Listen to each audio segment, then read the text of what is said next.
வணக்கம் மதுமிதாவின் காற்று வெளி நேயர்களே. இன்றைய சிறுகதை வாசிப்பு நிகழ்வில் நாம் பார்க்க இருப்பது எழுத்தாளர் மயிலன் ஜி சின்னப்பன் அவர்கள் எழுதிய சிறுகதை சரிவு. வாசிப்பவர் மதுமிதா. அமுசு செத்துப்போய் 16வது நாள் காரியமும் முடிந்தாகிவிட்டது. செந்திக்கு இப்போதே பேச்சை எடுப்பதுதான் நல்லதெனப்பட்டது. நாள் விட்டு போனால் பால்ராசு எப்படி பல்ட்டி எடுத்து பேசுவான் என்பது தெரிந்த கதை. செந்தி பெரியப்பனையும் பங்காளி வீட்டு பசங்களையும் கூட்டி வைத்து விஷயத்தை சொன்னான்.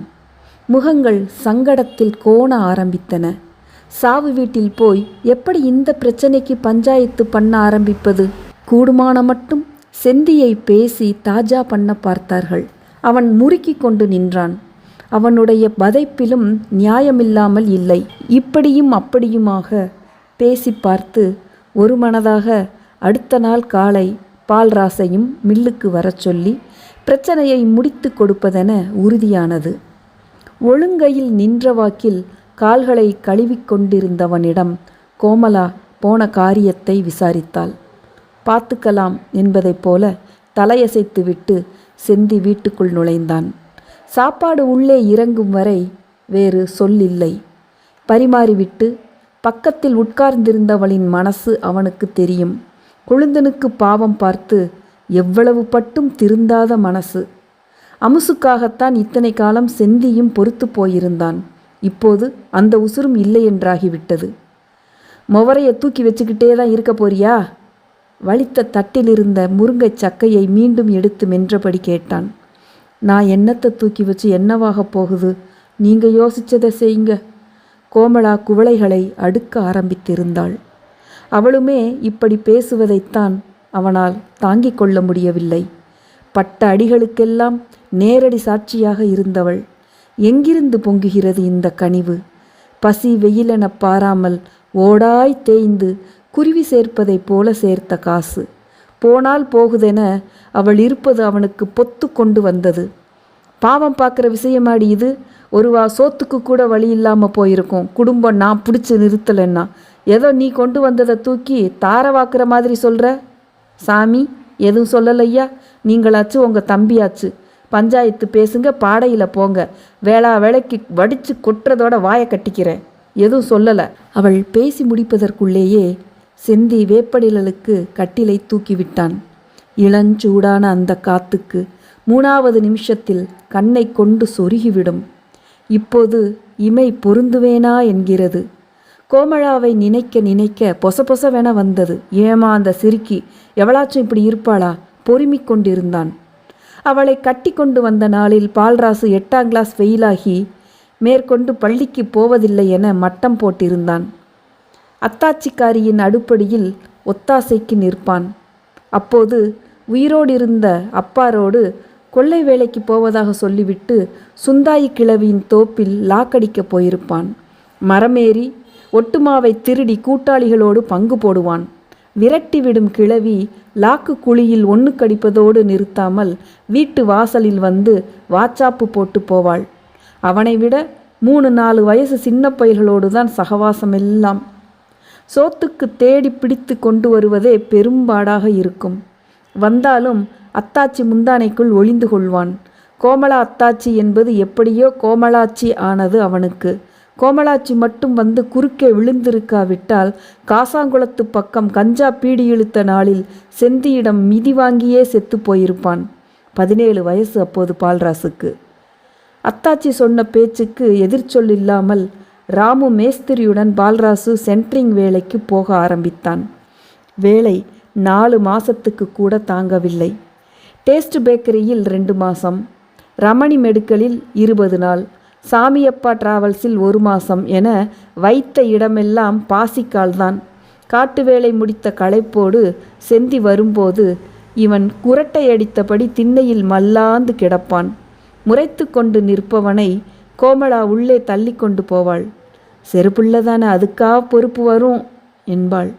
மூட்டுக்கு மூட்டு தினவெடுத்து வந்து உட்கார்ந்திருப்பவனுக்கு அவனை குருத்தோடு சேர்த்து வைத்து மிதிக்க வேண்டும் போல் இருக்கும். இரட்டை வேட சங்கிலியையும் ஒரு கொத்து வளவியையும் எடுத்து கொடுத்து பால்ராசுக்கு சிங்கப்பூர் கான்ட்ராக்ட் வேலைக்கு டிக்கெட் எடுக்க வைத்தவள் கோமலாதான். ஊருக்குள்ளே வேலைன்னு தொட்டுத்தான் ஓடி ஓடி வந்துருது. அங்கே போயிட்டா கெட்டியா நின்னுக்கும் என்றாள். 6வது மாதம் சீனன் ஒருவனை அடித்து கேஸாகி போனதற்கு 20,000 வெள்ளி நட்டம் கட்டி இவனை அங்கிருந்து மீட்டு கொண்டு வருவதே பெரும் பாடாகி போனது. செந்திக்கு அத்தோடு சீ என்றாகிவிட்டது.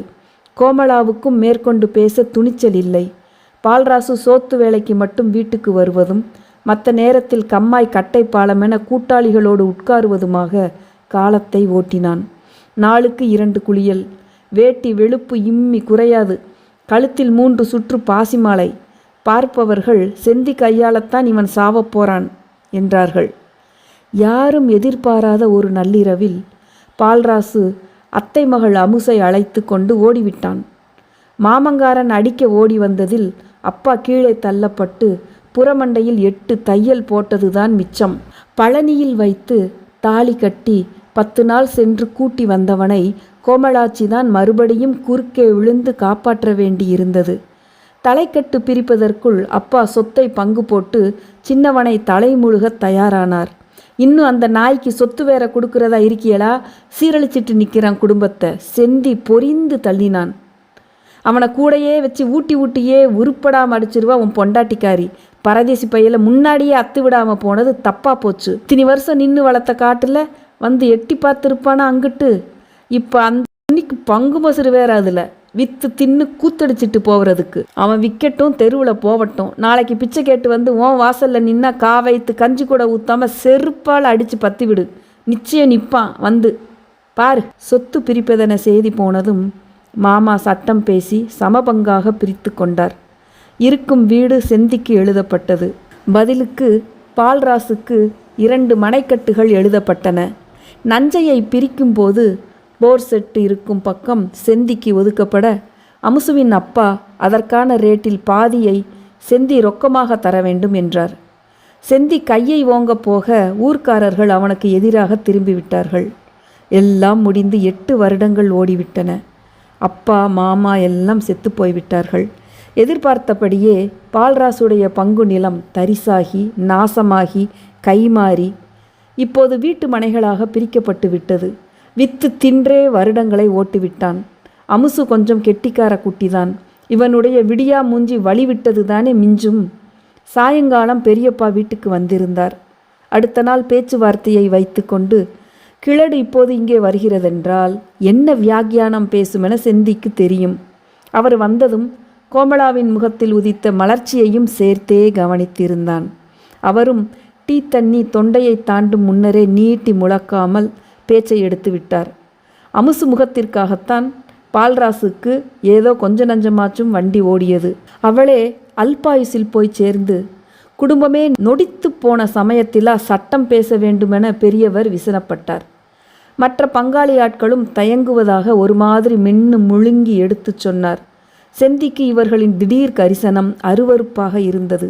எதிர்த்து ஏதாச்சும் சொன்னால் சைடு மாற்றி பேச தயங்க மாட்டார்கள். அவனவனுக்கு பின்னாடி ரத்தம் போனாத்தான் தெரியுமென புழுங்கினான். டீ டம்ளரை தரையில் ஓங்கி வைத்ததை கோமலா திசை மாற்றி என்னவோ பேசி இட்டு கட்டினாள். பெரியப்பா புறப்பட்டு போன நெடுநேரத்திற்கு செந்தி எதுவுமே பேசவில்லை. கோமலா பக்கத்திலேயே தான் உட்கார்ந்திருந்தாள். அப்பாவுக்கு கொள்ளி வைக்கக்கூட இந்த பயலை சிரமப்பட்டுத்தான் கொண்டு வர வேண்டியிருந்தது. சீட்டாடும் இடத்தில் கை கலப்பாகி அசால்ட்டு கேஸில் தூக்கி உள்ளே வைத்து விட்டார்கள். ஊர்க்காரரான செந்தாமரை போலீஸில் இருப்பவர். அவரிடம் யாரோ எப்படியோ பேசி அவனை கொண்டு வந்து சேர்க்கும் வரை சவம் 4 மணி நேரத்துக்கு காய கிடக்க வேண்டியிருந்தது. சாத்தியிருந்த பந்தக்களியை எடுத்து அடிக்க பாய்ந்த செந்தியின் காலை கட்டிக்கொண்டு அமுசு கதற ஆரம்பித்தாள். பால்ராசு எதுவுமே நடக்காததைப் போல அப்பன் பிணத்தை குளிப்பாட்டப் போனான். எவ்வளவு சொத்தை விற்றிருக்கிறான். பஜ்ஜி கடை போட்டு, ஃப்ளெக்ஸ் பிரிண்டிங் கடை போட்டு, வாடகை பாத்திர கடை போட்டு அத்தனையிலும் போண்டியானதில் வயக்காடு சல்லி சல்லியாக சிதறிப்போனது. உட்கார்ந்து வியாபாரம் பண்ண யோக்கியதை வேண்டுமே. பச்சை புள்ளையை இடுப்பில் வைத்து கொண்டு எண்ணெய் சட்டியின் முன்பு அமுசுதான் வேர்த்து ஊறி கிடந்தாள். இந்த தூத்தேரியை கடைப்பக்கம் பார்த்ததாகவே கேள்வி இல்லை. அமுசையும் சும்மா சொல்லக்கூடாது. இந்த பயலை பிடித்து கெட்டி பண்ணி விடலாமென எப்படி எப்படியோ போராடி பார்த்தாள்தான். வியாபாரம் எதுவும் சுத்தப்படாமல் போக கோமலா சொல்லிக் கொடுத்துதான் சீட்டு பிடிக்க ஆரம்பித்தாள். அவளுடைய முகராசியோ மிச்சமிருந்த புண்ணியமோ ஓரளவுக்கு அதுதான் அந்த குடும்பம் மண்ணாகி விடாமல் காபந்து பண்ணியது. 2 வருஷத்துக்குள் சுத்தலுக்கு விடும் வட்டத்தை பெருசாக வளைத்து பிடித்திருந்தாள். அதுதான் இப்போது வினையாகியும் நிற்கிறது. சீட்டு பிடிப்பதும் வட்டி கடன் கொடுத்து வாங்குவதுமாக இருந்த அமுசு காசு புழக்கத்திற்கு அவ்வப்போது செந்தியிடம் கைமாத்து வாங்கி கொள்வாள். 3 வட்டிக்கு வெளியே போவதை 1, 1.5 என வைத்து செந்தியிடம் திருப்பி கொடுப்பாள். அத்தான் தானே என நாள் தப்ப மாட்டாள். வட்டியோ அசலோ தேதிக்கு வந்து நிற்கும். செந்திக்கு அதுதான் அச்சாரம். அவனுக்கும் 3 லட்சம் 5 லட்சம் என காசு சுத்தலுக்கு போவதும் வருவதுமாக இருந்தது. அமுசு ஒத்தையாளாக எல்லாத்தையும் கணக்காக செஞ்சு வர பால்ராசுக்கு டீ கடை சாராய கடை என குந்தி எழுவது சௌகரியமாக இருந்தது. 1.5 மாசத்துக்கு முந்தி அமுசு செந்தியிடம் 18 லட்சம் முடியுமாவென வந்து நின்றாள். செந்திக்கு தூக்கி வாரி போட்டது மறுத்து விட்டான். சின்னதா போறதோட வச்சுக்க, கூட ஆம்பளையும் சரியில்லை, எங்கிட்டாவது கொடுத்து ஏமாந்து சந்தியில் நிற்காத. எத்தான் ஒரே ஆளுக்கு இல்லை, பிரித்து தான் போகுது, ஒன்றா வந்து நிற்குதுவ. மணக்கட்டு பத்திரத்தை தாரேன், அடவு வச்சு வாங்கிக்கூட. கொடுத்த சொத்தில் அது ஒன்று தான் பாக்கி இருக்கு, அள்ளி போட்டு அதையும் முழுங்கலாமுன்னு முடிவு பண்ணிட்ட. சிடுசிடுத்தவன் பாதி பேச்சில் கிளம்பி விட்டான். அமுசு கோமலாவிடமும் விஷயத்தை சொல்லி வைத்தாள். நீயே வேணா கொடுத்தான், 2 வச்சு திருப்பி தாரேன். மறுபடியும் சாயந்தரம் அதே பேச்சை எடுத்தாள். செந்தி பெருமூச்சு விட்டபடி அமுசுவை பார்த்தான். துடுக்கான குட்டி நினைச்சதை சாதிக்காமல் விடமாட்டாள். நானே தரேன், எப்பையும் போல 1.5 வச்சுத்தா போதும், பத்திரத்தெல்லாம் தூக்கிட்டு திரியாத எங்கேயும். செந்தி இறங்கி வருவானென கோமலாவே எதிர்பார்த்திருக்கவில்லை. ராத்திரி படுக்க போகும்போது அமுசுவின் நீட்டலுடன் அத்தான் அத்தான் என அவனை வம்பிழுத்தாள். செந்தியின் வெட்கத்தை பார்க்க அவளுக்கு சிரிப்பாக இருந்தது. அடுத்த நாள் அவள்தான் காசை கொண்டு போய் வீட்டில் வைத்து அமுசுவிடம் கொடுத்தாள். பால்ராசு பக்கத்தில்தான் உட்கார்ந்திருந்தான். எனினும் எதற்கு இவ்வளவு காசு என ஒரு கேள்வி கிடையாது. அந்த முகத்தில் அவ்வளவு பணக்கட்டுகளை ஒரே நேரத்தில் பார்க்கும் சிறிய மலைப்பு கூட இருக்கவில்லை. கெட்டியா வச்சுக்கடி, உங்க அத்தானுக்கு மனசு வந்ததே பெரிய அதிசயம்தான். கைமாத்திர ஆள் யாரு என கோமலா கேட்டு முடிப்பதற்குள்ளேயே பால்ராசு குறுக்கிட்டு, அதெல்லாம் நான் பார்த்துக்கிறேன் கோமலாச்சி, இவளுக்கு ஒரு மயிரும் தெரியாது, சும்மா தெரிஞ்ச மாரி மினுக்குவா என்றான். கோமலாவும் அமுசுவும் ஒருத்தரையொருத்தர் பார்த்து வாய்க்குள்ளேயே சிரித்து கொண்டார்கள். வீட்டில் வந்து இதை சொன்னபோது செந்தி காரி துப்பிவிட்டு தலையில் அடித்து கொண்டான். அன்றிலிருந்து சரியாக 4வது வாரத்தின் ஓர் அதிகாலையில் தஞ்சாவூர் மீனாட்சியில் கொண்டு போய் சேர்க்கும்போது அமுசு ஏற்கனவே இறந்திருப்பதாக சொல்லிவிட்டார்கள். முந்தைய 2 நாட்களும் காய்ச்சல் எனச் சொல்லி வடசேரி முக்க மெடிக்கலில் அவளே டானிக்கும் மாத்திரையுமாக வாங்கி முழுங்கி இருக்கிறாள். காலையில் பல்லு தேய்க்கும் போது இரத்தமாக வந்திருக்கிறது. சுருண்டு படுத்தவளுக்கு மதியத்தில் 3 முறை வயிற்றுப்போக்கு, அதிலேயும் 3வது முறை கருப்பாக போயிருக்கிறது. கோமலா ஆஸ்பத்திரிக்கு போகலாம் என்றதற்கு சாவக்கறி தான் ஒத்துக்கல, சரியாயிருமென அமுசு மறுத்துவிட்டாள். ராத்திரி மயக்கமாகி பெரியாஸ்பத்திரிக்கு தூக்கி போன போதுதான் டெங்கு காய்ச்சல் என சொல்லி தஞ்சாவூருக்கு போக சொல்லி இருக்கிறார்கள். சாவு வீட்டுக்கு வந்தவர்களிடமெல்லாம் நடந்தவற்றை அதே வரிசையில் அழுதபடி சொல்லி கொண்டிருந்த பால்ராசை பார்க்க பார்க்க கொலை வெறி தலைக்கேறியது. பேச்சுவார்த்தைக்கு பங்காளி ஆட்கள் தயக்கம் காட்டியதை தொட்டு செந்தியால் 1 மாசம் வரை பொறுமையாக இருக்க முடிந்தது. பால்ராசு எப்பையும் போல சீட்டாட்டம், மரத்தடி, கேரம்போர்டு என ஆரம்பித்திருந்ததை பார்த்த செந்திக்கு ஆத்திரம் பிடுங்கி கொண்டு வந்தது. பிள்ளையை கொண்டு போய் அமுசுவின் அம்மாவிடம் விட்டுவிட்டு மேய கிளம்புவதை வழக்கமாக்கி இருந்தான் பால்ராசு. அந்த பயலா பொண்டாட்டி செத்த துக்கத்தில் இருக்கான், அவனுக்கு பறிஞ்சு பேசிக்கிட்டு இருக்கீங்க நீங்கள். உங்கள் வார்த்தைக்கு தான் இத்தனை நாள் பொறுத்தது, ஒழுங்காக வந்து நீங்களே பேசி விடுங்க. பெரியப்பனிடம் செந்தி எரிச்சல் பட்டான்.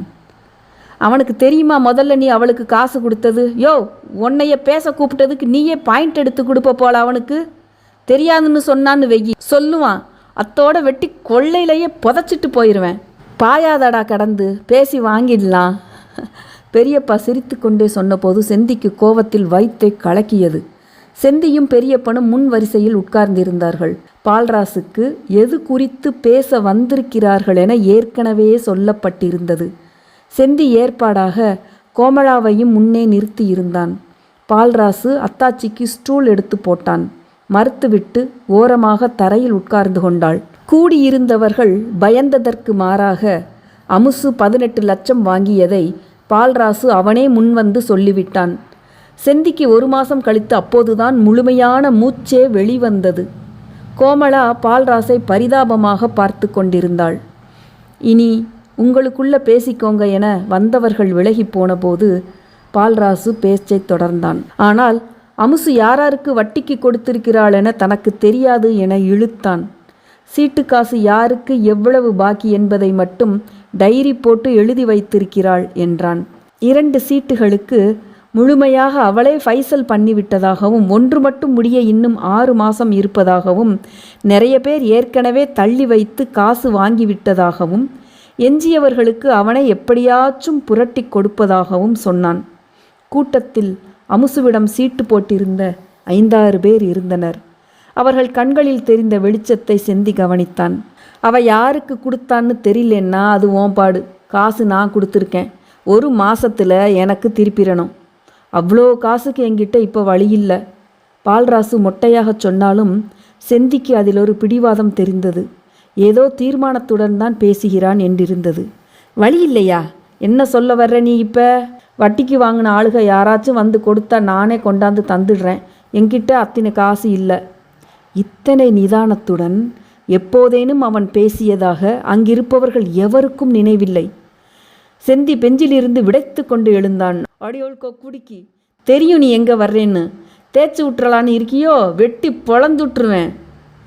தரலன்னு சொல்லலை செந்தி. என்கிட்ட இல்லை எதுவும். வாங்கினவன் கொடுத்துட்டா உன் காசை வச்சு நான் என்ன பண்ண போகிறேன்? பதற்றமே இல்லாமல் சொன்னான். அடிக்கத்தாவிய செந்தியை சுற்றி இருந்தவர்கள் பிடித்து கொண்டார்கள்.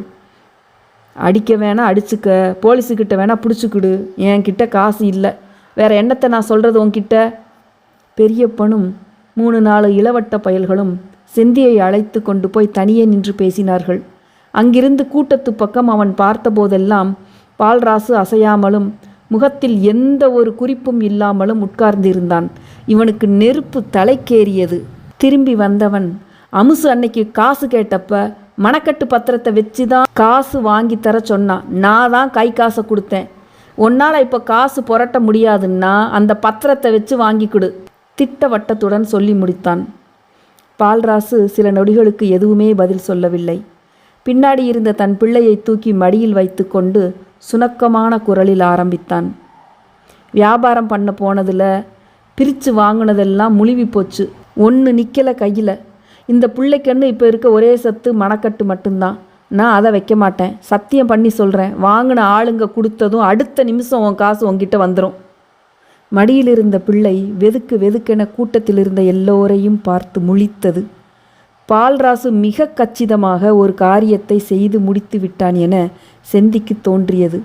இன்னொன்றையும் செந்தி கவனித்திருந்தான். அவ்வளவு நேரமும் பால்ராசு கோமளாவின் கண்களை மட்டும் பார்க்கவே இல்லை. களைந்து போகும்போது ஆளாளுக்கு ஒன்றை சொன்னார்கள். சிலர் செந்தியிடம் நேராக, சிலர் முதுகுக்கு பின்னால். கொஞ்சம் விட்டுப்புடி செந்தி, போட்டு நெருக்குனா என்ன பண்ணுவான் அவனும்? அமுசு இல்லாமல் இந்த பிள்ளைய காவந்து பண்ணவே அவனுக்கு வழக்கம் இல்லை. பெய்யாமல் அவனை விட்டு தலை. அந்த புள்ள முகத்தை பாரு, வர்தாமல் நிற்கிது. இவனுக்குத்தான் புள்ளை இல்லை. அதுக்கு ஒன்றை செஞ்சதை நினச்சிக்கிட்டு விட வேண்டியது தான். புள்ள இல்லாதவனுக்கு தானே பணத்தாசை நிறைய இருக்கும். நீ வேற. இவனுக்கு என்ன காசா இல்லை? தொலையுது சனியை. நல்லா இருக்கட்டும்னு நினச்சிட்டு போகலாம். செந்திக்கு பொழுது சாய்ந்ததும் ரோசம் அடங்காமல் கொதித்து கொண்டிருந்தது. அத்தனை தலைகளையும் திருகி போட வேண்டுமென பரபரத்த கை ஓயவில்லை. என்னவோ ஆகாதது நடக்கப் போகிறதென கோமளா பயந்து போயிருந்தாள். வெறியேற்றிவிட வேண்டாமென வாயை பூட்டி கொண்டு விட்டாள். செந்திக்கு ராத்திரி சோறு ஒத்தை பருக்கை உள்ளே இறங்கவில்லை. சப்ளாங்கால் போட்டுக்கொண்டு மேல் தொடையை நடுக்கம் போல உதறி அடித்து கொண்டிருந்தான். வெளியே வானம் உடைத்து கொண்டு ஊற்றியபடி இருந்தது. அடிக்க வேணா அடிச்சுக்க, என்கிட்ட காசு இல்லை. அம்முகத்தின் சாமர்த்தியமான அமைதி செந்தியால் இப்போதும் நம்பவே முடியாதது அதுதான். யோசிக்க யோசிக்க காதுக்கு மேல் விண்ணு விண்ணென வழி தெரித்தது.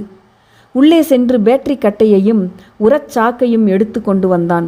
கோமலா பதறி அடித்துக்கொண்டு எழுந்தாள்.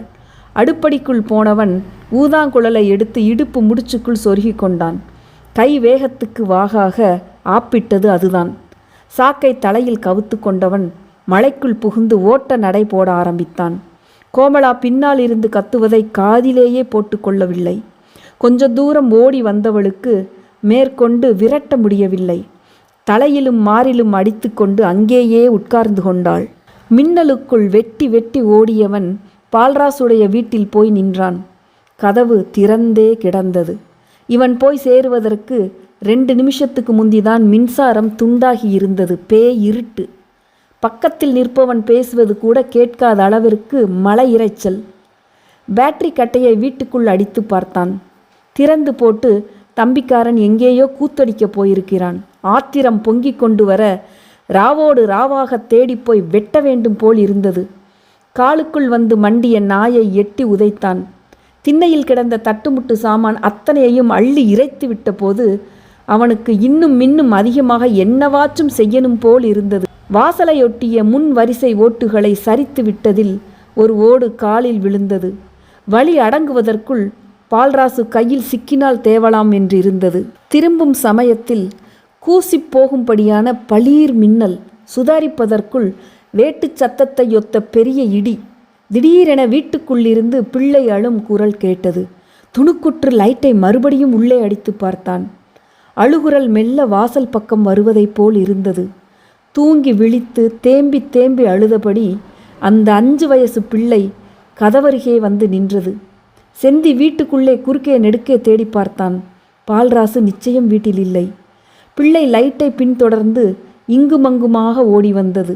செந்தி திரும்பி வாசலுக்கே வந்த நொடி மழை மறு உடைப்பெடுத்தது. தட்டி சரித்துவிட்ட ஓட்டிடுக்கிலிருந்து தண்ணீர் கோக்கு மாக்காக ஊத்தியது. நடுக்கிக் கொண்டிருந்தாலும் தண்ணிக்குள் கால் வைக்க பிள்ளை தடுமாறவில்லை. லைட்டு வெளிச்சத்தை பிடித்து கொண்டு வாசலுக்கு வந்து நின்று அழுகையை தொடர்ந்தது. பச்சை புள்ள பர்தாம நிற்கிது பாரு, அது மூஞ்சிக்காச்சும் விட்டு தொலைகிறானா பாரு. கூட்டத்தில் அப்பன் மடியில் வந்து உட்கார்ந்த அந்த முகம் எதிரில் வந்தது. பால்ராசு அதை பொத்தி உட்காரு வைத்து கொண்ட பாங்குதான் பச்சாதாபத்தை கோர போதுமான காட்சி. மொத்தமாக சுருட்டி சாய்த்து விட்டான். அழுகையொலி லேசாக தணிவதைப் போல் இருந்தது. அந்த முகத்தை பார்த்து கொண்டே இருந்த செந்தி சட்டென லைட்டை அணைத்தான். பிள்ளை மிரண்டு வீறிட்டு கதற ஆரம்பித்தது. இருளுக்குள் நுழைந்தவன் விறுவிறுவென வீட்டை நோக்கி நடக்க ஆரம்பித்தான். மலை சத்தத்தில் அழுகையொலி மறையும் தூரத்தை சீக்கிரத்திலேயே எட்டியிருந்தான். அக்டோபர் டிசம்பர் 2022ஆம் ஆண்டு அகழ் இணைய இதழில் வெளிவந்த சிறுகதை. மற்றுமொரு சிறுகதையுடன் உங்கள் அனைவரையும் சந்திக்கும் வரை அன்பு வணக்கங்கள் கூறி விடைபெறுவது உங்கள் மதுமிதா. நன்றி, வணக்கம்.